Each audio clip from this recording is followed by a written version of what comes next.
Hello, everyone, and welcome to another conversation at Net Zero Compare.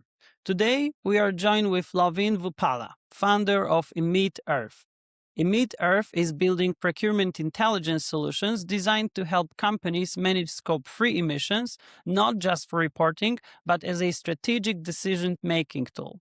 We'll explore how procurement is evolving from a compliance function into a data-driven lever for cost control, supplier performance, and emissions reduction, and what that means in practice for sustainability and supply chain teams. Loveen, thank you for joining me today. Thank you, Karol. Thank you for having me. I'm glad to be here. And thank you for joining us and for your time today.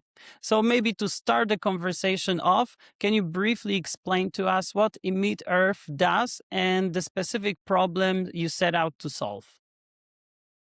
So I spent 20 years in supply chain problem solving, Karol.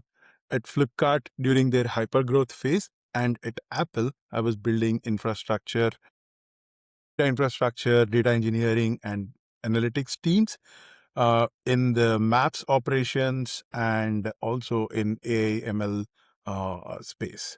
So the pattern that I keep seeing was this: the data that tells you about operational risk, quality issues, and cost inflation is the same data that reveals the carbon footprint. Here is where I understood the intrinsic relationship between the resource utilization and resource conservation, and the carbon footprint. But the carbon footprint, but the companies don't look at it as treat carbon footprint as operational intelligence, which they look at it as a checkbox. Following up, like the Emit Earth was born from a simple insight. If you're a procurement leader trying to assess supplier risk, whether it's energy price volatility, logistics delays, or regulatory exposure, your Scope 3 emissions data already is telling you that story. The problem is sustainability teams collect it for reporting, but it never makes it back to the people who are making the sourcing decisions. Thank you very much for that explanation and introduction, because as we know, many companies already track emissions in some shape or form. So I really wanted to understand what gap you saw in the market that wasn't being addressed properly. Absolutely. So transforming this backward-looking data into actionable intelligence is the gap that we are trying to solve. Especially the biggest stakeholder in Scope 3 are the procurement leaders. We want to make this useful tool for the procurement leaders. And you describe your work as turning Scope 3 emissions into procurement intelligence. So if you could tell us, what does that mean in practical terms for companies? Yeah, just as I was explaining, procurement intelligence means turning the backward-looking compliance data into forward-looking decision support. What this means is we are not asking for what was our emissions last year, right? What we are looking for is which suppliers expose us to carbon border taxes, or which regions have which regions have grid decarbonization momentum that will reduce the footprint without us doing much, right? Where are the energy costs spiking? So you want to compound on other effects that are happening in your supplier ecosystem to reduce emissions and to reduce your risk compliance. So think about a company sourcing components from two regions. One is coal heavy, one is renewable energy rich. The emissions delta is not just a sustainability metric there. It is the signal about energy cost trajectory, regulatory risk compliance under CBAM, or resilience if carbon pricing accelerates. That's intelligence, not just accounting. When we talk to companies, Scope 3 is often treated as a reporting burden. So it's really great to see that at your company you were able to shift it from being like a compliance exercise into something operation and actually actionable. Absolutely, absolutely. And if you could tell us also, why is procurement such a critical leverage, in your view, a critical leverage point for reducing emissions, especially scope 3? For most companies, uh, scope 3 emissions make up like 70 to 90% of the total emissions, right?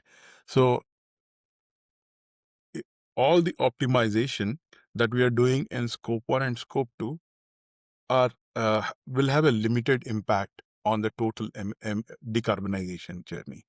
So the biggest impact is on upstream emissions, which make up to 70 to 90% of the emissions. Procurement controls the one thing that suppliers actually care for, right? Purchase orders. So sustainability teams can send all the surveys with questionnaires. Finance teams will set the targets, but procurement team, they decide who gets the orders, who gets the contract. That's the leverage. The question is whether we want to give them the data intelligence to operate with, and incentivize them to use that data. In 5 years, the best procurement organizations won't just negotiate on price, quality, and delivery. They negotiate on decarbonization roadmaps because their customers, investors, and regulators, they're all demanding it. The ones that are building that muscle now, they'll be ready for the future and will have a massive competitive advantage over others. If I understand correctly, for companies, like around 70 to 90 even percent of total emissions sits in the supply chain, right? Yes, the upstream emissions. Okay, so that makes actually procurement central to decarbonization. Exactly. So, like, if the sustainability teams are going to suppliers, they need to take procurement teams' help for this, right? And if and for procurement teams to collaborate, they need to see what's in it for them, to, like, than just extra work that they're doing. So providing them with operative intelligence gives them incentive to be invested in this exercise. I understand. And from your experience, what are the biggest data challenges companies face when trying to measure and manage supplier emissions? So from a like the biggest data challenge, like 80% of the companies that provide this 80% of the suppliers that are engaged in the scope 3 emissions, most of the data is based on industry averages and spend based calculations. So we are making $1 million sourcing decisions based on, we think this supplier's emissions look like this industry average. That's not intelligence. It's just like a formula and some guesswork and formula attached to it, right? And then the second challenge is the supplier engagement. So if you are a mid-sized business, you get bombarded with these questionnaires from all the customers that they are working with, right? And it it looks like a overhead for them to operate. They don't have huge sustainability teams. If they have a sustainability team, right, to respond to all this. But if you when you are asking for this granular data, if you explain to them as uh, how this benefits them in lowering their energy costs and access for better contractors and contracts and regulatory readiness, they will show more enthusiasm to engage with you on the supplier engagement aspect. The breakthrough happens when you flip the script. We should say, like, we are not here to audit you. We are here to help you benchmark your energy intensity against the peers, identify cost reduction opportunities, potentially unlock preferential terms because you're a low risk supplier for us. Now we have a conversation with the supplier. So those are usually the biggest engagement challenges, data and supplier engagement challenges we see. And when we talk to customers, we hear a lot like about data quality issues, inconsistent methodologies, and limited supplier engagement. So I'd like to find out what you are seeing on the ground. Would you agree with those statements? This is as I explained earlier. There's usually the resistance comes from multiple asks without engaging them or helping them understand the benefits of doing this. How we are creating a win-win situation by understanding understanding the emissions data, using reducing the energy cost, and also mitigating their regulatory compliance risk, and then becoming a trustworthy partner for long term, because you are engaging in practices which benefit both the customer and supplier in long term. Got it. And how does Emit Earth collect, validate, or structure emissions data in a way that procurement teams can actually use them? Um, so the we use the processes which are the established process. We start off with what is feasible, like from a directional correctness point of view. We don't want to become super precise on day one. We look at all the available data, uh, uh, be it the logistics data or the energy footprint data that they have, and any of the sourcing information that they have, right? And help them build their scope 1 and scope 2 emissions, and look at their allocation factors uh, in terms of spend or production volumes to the customers, right? So based on the simple math, we want to come up with the initial emissions, scope 3 emissions from the suppliers. And as we engage further with the suppliers, we'll be able to establish direct data pipelines, cadence, and uh, help procurement realize the benefits of collecting this data and how they can use in their sourcing decision making patterns. That's actually great because, as I can imagine, it's one thing to calculate emissions. That's the simple task, but it's another to embed that information into supplier selection, contract negotiation, or sourcing strategy. So, this is exactly, I understand what you're doing. Yes. And who inside an organization typically drives the adoption of solution like yours? Is it procurement, sustainability, finance, or someone else? Uh, so from a procurement point of view, it doesn't really happen more often, but a forward-thinking CPO realizes carbon risk in supply chain and starts asking for tools, right? That is one scenario where procurement-led adoption happens. And from a finance point of view, when the CFO looks at their CSRD and IFRS as to risks, they look at it from a financial risk point of view, and they realize there are reporting obligations, and will work with sustainability and procurement teams to get the adoption. That's the second scenario. And the third scenario, and the most common scenario, if I would say, is usually when a big customer demands for their product carbon footprints, right? And that's when marketing realizes, or the sales teams realizes, that need for this data, and they pull in procurement teams in getting this information, thereby adoption of these tools.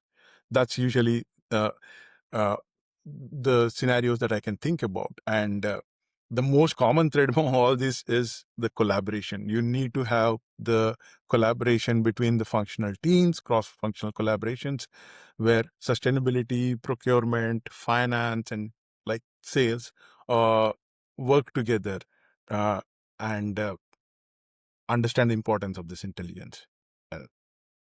From my observations, I could say that in many companies, ownership of Scope 3 is still fragmented. That's why I was curious how you navigate those internal dynamics. So thanks for that.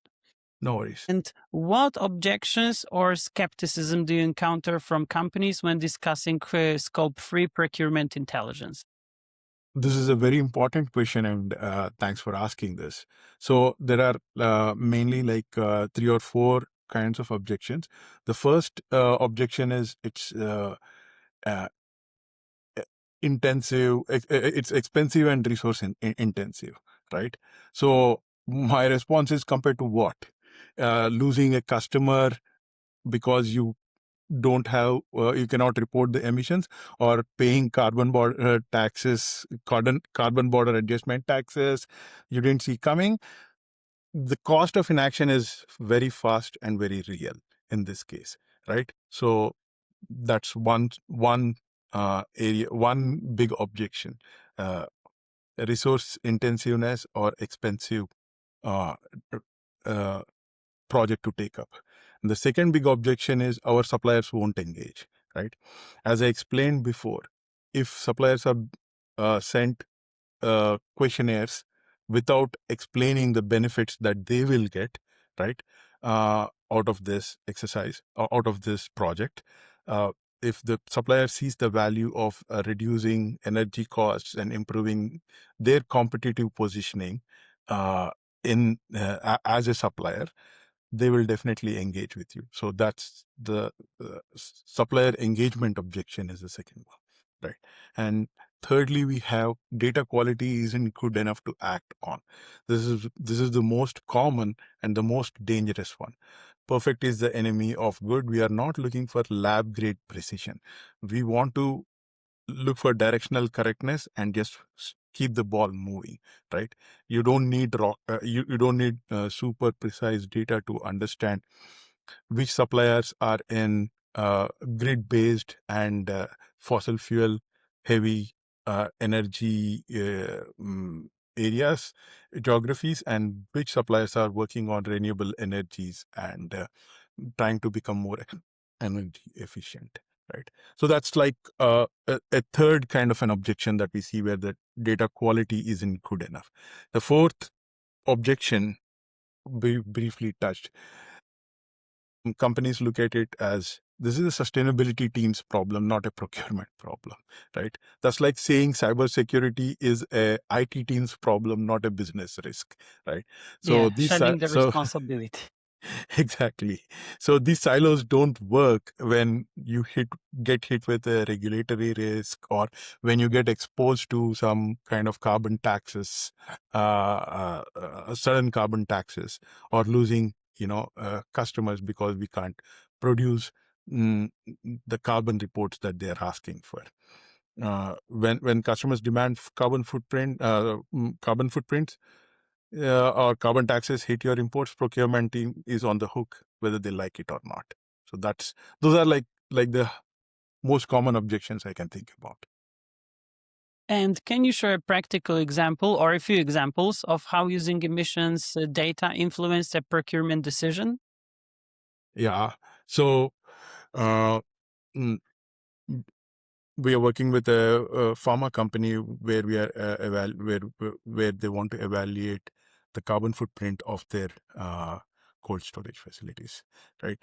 So we are helping them understand, building the energy consumption modules for them, looking at the uh, refrigerant emissions and the logistics footprint.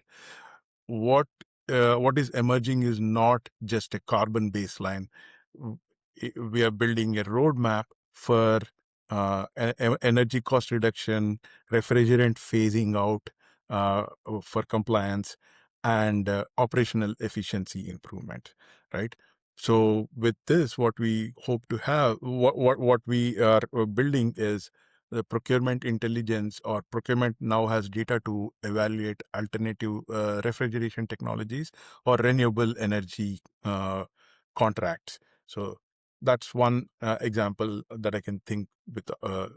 And the other example is a manufacturer was sourcing components from two regions.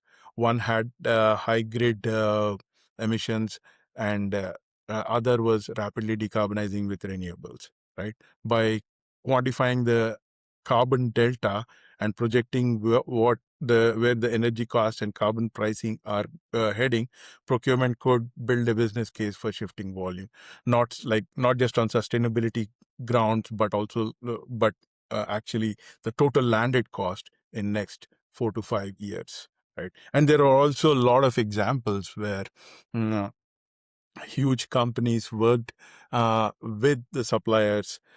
They're not just penalizing their suppliers for high emissions. They are actually establishing programs to decarbonize their suppliers, which where the suppliers where the high spend categories of suppliers.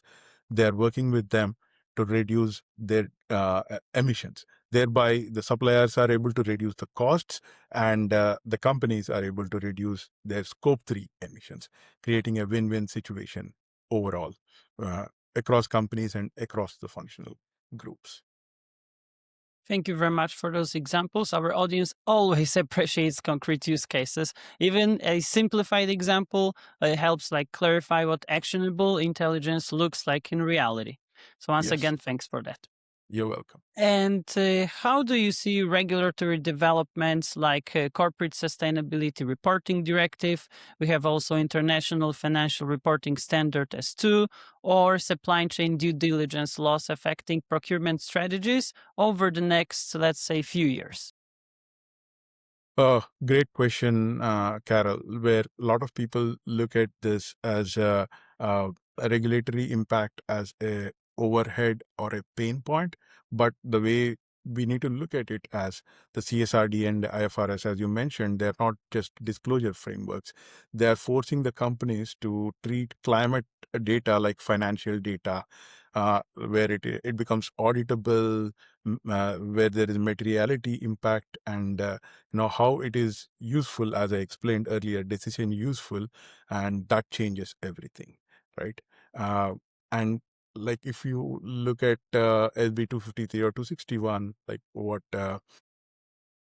California is trying to bring up. If you are required to report scope 3 with reasonable accuracy, you can't hide behind spend based estimates anymore. You need supplier specific data. That means procurement must engage with suppliers systematically, build data pipelines, potentially make sourcing decisions based on data availability. Suppliers who can't provide emissions data become like a higher risk in future, right?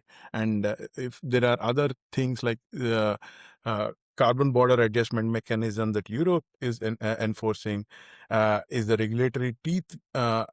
If you are importing carbon intensive goods into EU, you'll pay for those embedded emissions, right? Procurement teams need to know the carbon intensity of their imports, optimize the supplier selection, potentially restructure the supply chains. This is not theoretical, it's operational reality starting this year, right? So companies who treat this as compliance theater will struggle. Companies that build emissions intelligence into procurement strategy will find cost savings, risk mitigation, competitive differentiation.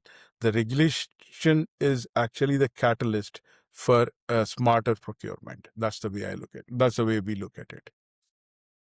So if companies play smartly, it will be a win-win situation for them because, as we know, regulation is vilified, but I would Yeah, say it's clearly pushing companies toward greater transparency down the road.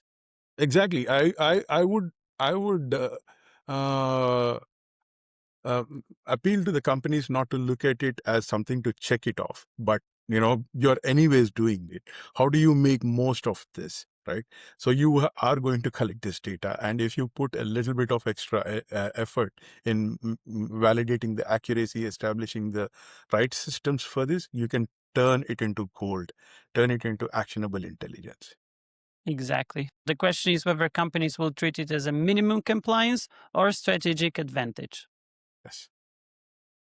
And looking ahead, what does a mature emissions or procurement function look like in 5 years, let's say? In your view? Uh, so the imagine, like if you imagine in a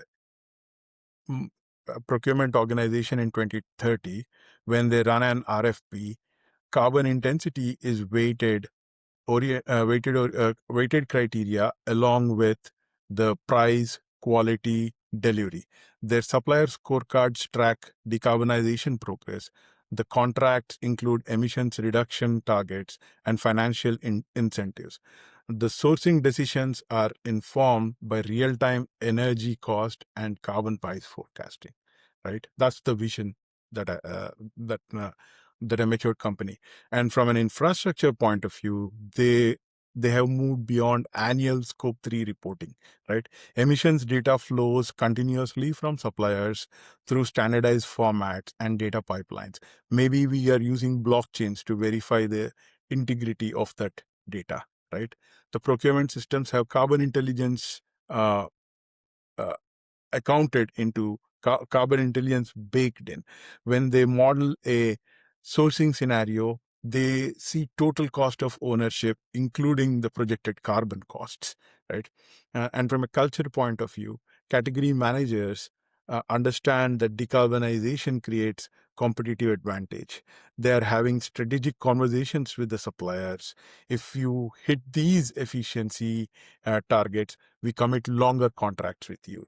You can't provide if you can't provide emissions data, then we will not be eligible for new business. It's not punitive, but it's about more engaging in collaborative engagements where it brings win-win situation, creates win-win situations for both the suppliers and the customers.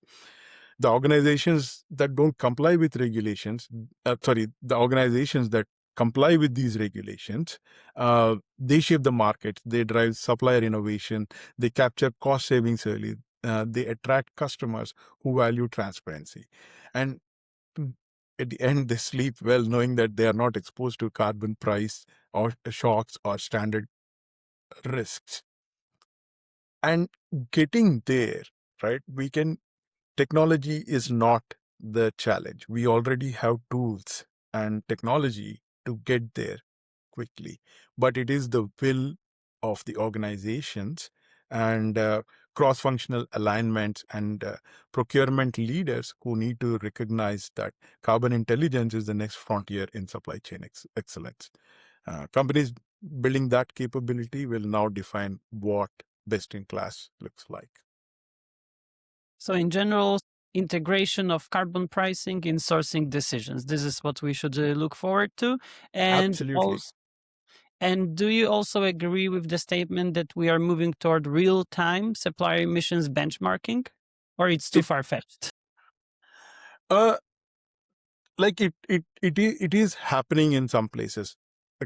Organizations who realize the advantage of doing this, they will move, if not real time, into a very more frequent cadence of looking at this data and making and considering this data in their sourcing decisions, in their contract extension decisions, those kind of decisions. I get it. Thank you very much for those insights. Also, before we wrap up, I like to ask this question. Is there anything that we didn't touch on that you think is important for sustainability leaders or, let's say, procurement teams to understand right now? So, from a sustainability leadership point of view, one thing that I would say is uh, look, when you are going to procurement teams, try to explain for getting the scope 3 data. You need procurement teams help, so you need to you need to work with them and help them understand what's in it for them. Why would a procurement leader benefit in this whole engagement, as I was explaining? And from a procurement leader's point of view, they need to understand how they will have a leg up uh, compared to their competitors by using this carbon intelligence in their procurement decision making. And um, work with the suppliers, and it's okay to do baby steps, right? You can start with the biggest category, biggest suppliers, top 5 suppliers, engage with them, try to understand what is their thinking in energy efficiency or decarbonization. So this gives you an idea of how they are thinking, right? Um, energy high emission suppliers are dependent on older technologies, right? And they are risk prone compared to low emission suppliers who are um, looking at energy efficiency. They are forward thinking and looking at technologies and processes that conserve energy. And they don't need to have sophisticated tools to start doing this. You can start with a simple Excel model and uh, just understand, compare the emissions, look at uh, the practices that they have and how you can engage on those practices, and start there before getting into sophisticated technologies. People still tend to underestimate the power of Excel spreadsheets. That's for I sure. totally, I'm with you on that. So when procurement teams start using carbon data, they are not just checking a compliance box, they're getting a read on supplier data. They're getting a read on supplier quality, their resilience, and long-term viability. That mindset shift, it unlocks the real change. Carbon stops being a sustainability thing and becomes the core of how you assess and manage your supplier base. Uh, that's the future we are building towards at Emit Earth. And honestly, it's most exciting intersection of my supply chain background and climate work that I could imagine. Thank you so much for the conversation and insights you shared with us today. For those watching or listening, we'll include links to Emit Earth and Loveen's work in the article. So, Loveen, once again, thank you very much. Thank you, Karol. Thank you for this opportunity to express what we are doing at Emit Earth. Any day, anytime. And for our audience, if you're working on scope 3 procurement, strategy, or supply engagement, this is clearly an area that's evolving quickly and worth paying attention to. And as always, if you'd like a more factual, solution focused insights on sustainability technologies and ESG systems, visit NetZeroCompare at netzerocompare.com. Thank you for joining us today, and we'll see you in the next episode.